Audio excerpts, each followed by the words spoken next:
Welcome back to Science Fun with me, Mrs. Sign. Today we're looking at cell theory.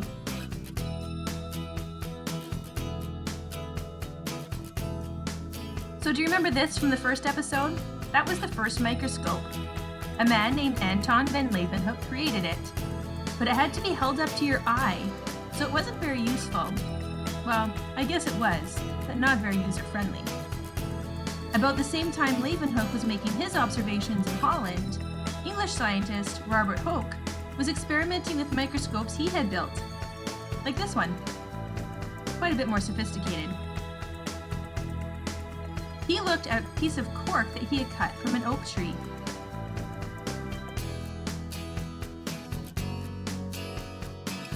This was a diagram of his findings.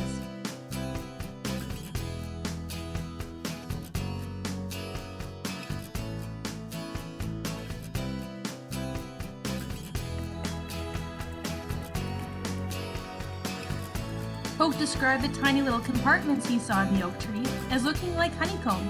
He called them cellulate, which means little rooms in Latin, and that's where we get the word cells.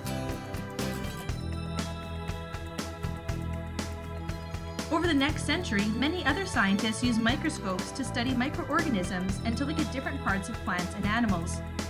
They saw cells in every living thing they examined. In 1839, German botanist Matthias Sheldon and zoologist Theodor Schwann combined their observations and made the hypothesis that organisms are composed of cells.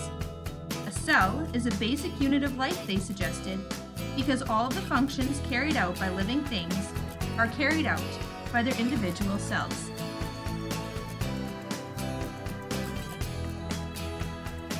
So the question became, if every organism is made of cells, what are cells made of? For a long time, scientists believed that spontaneous generation existed, when cells could suddenly appear.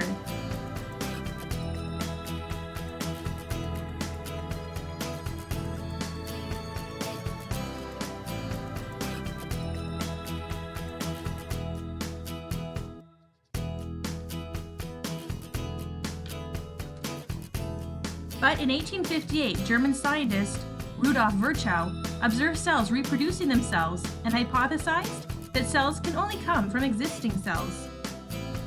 Seems kind of obvious. Good effort, Virchow.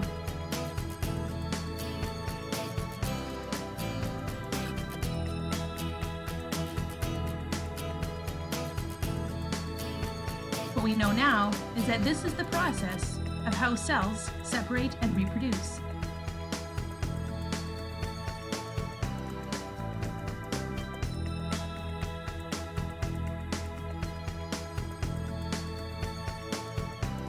The general understanding about living things comes from the observations of cells and is called, you guessed it, cell theory.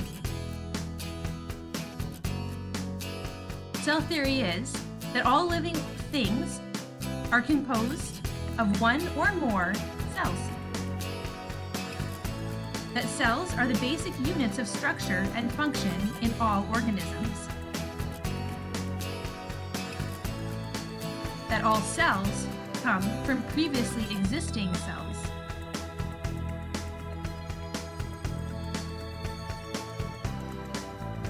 And that the activity of an entire organism depends on the total activity of its independent cells. You'll learn more about this in grade 9. What we also know is that organisms are either multicellular, meaning many-celled,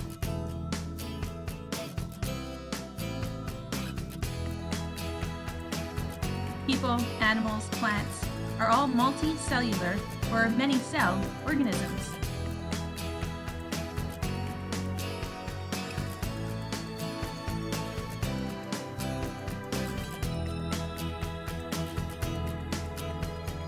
Or unicellular, meaning single-celled.